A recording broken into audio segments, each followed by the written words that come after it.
Welcome back mga kabayan. Nagbabalik po muli ang inyong lingkod upang magbigay sa inyo ng mga bago at nagbabagang mga balita.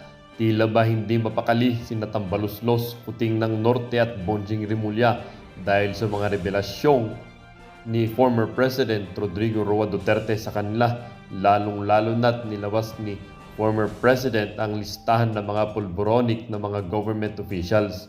Hindi na talaga pwede pang pigilan si FPRRD dahil umano madadamay ng ating pinakamamahal na bansang Pilipinas. Bilang isang naging president na may malasakit sa bansa at sa taong bayan, hindi mo na talaga mapipigilan na magsalita dahil yung bansang inalagahan at prinotektahan ay tilaw winawalang hiya lang ng mga pumalit na administrasyon. Dadagdag pa tong sakit sa ulo na Chacha Bill. Wala naman makinabang dyan eh. Mga kurap na kongreso lang, hindi ang bansa at taong bayan. Para sa buong impormasyon, panoorin ang buong video. At kung bago ka pa lamang sa aking channel, huwag kakalimutang mag-subscribe, pindutin ang notification bell at piliin ang all upang laging maging updated sa mga bago at nagbabagang mga balita. At sa mga solid viewers natin dyan, maraming salamat po sa patuloy na pagtangkilik sa ating channel.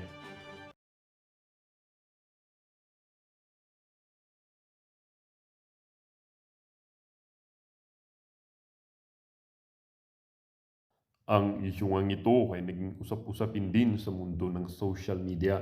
Merong isang netizen na nagsabi, napaiyak po ako sa talagang pag-elaborate explanation po ninyo.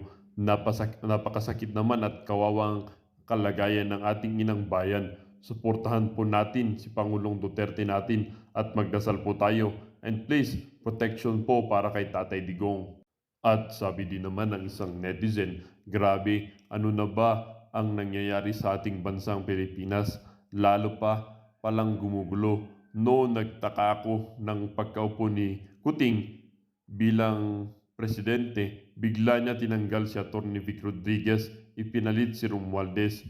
Naku po, ano na ba yan? Kawawa ang sambayan ng Pilipino. Dapat di pumayag si Vice President Sara Duterte na give way soya ka BBM ng time ng national election.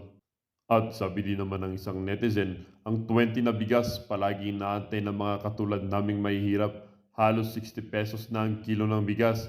Papaano na lang kami? At sabi din naman ng isang netizen, ang 20 na bigas ang kanyang pagtutol sa charter change, lalong-lalo na dito sa People's Initiative. Hindi lang po ang People's Initiative ang kanyang pagtutol, kung hindi pati ang dahilan. Kumbaga, hindi lang yung sa dahilan, pero inexpose niya ang mga motibo sa likod ng pagbabago ng ating saligang batas. Madalas sinasabi, tatandaan natin na ito ang Pangulo na unang nagsulong ng posibilidad na pagbaguhin ang forma ng ating gobyerno. Ngunit wag rin natin kakalimutan na siya rin ay bago niya pinaumpisahan sa Kongreso, ang pagbabagong ito ay pinag-aral niya. Pinag-aral niya at pinaaral niya ang isang komisyon. At dahil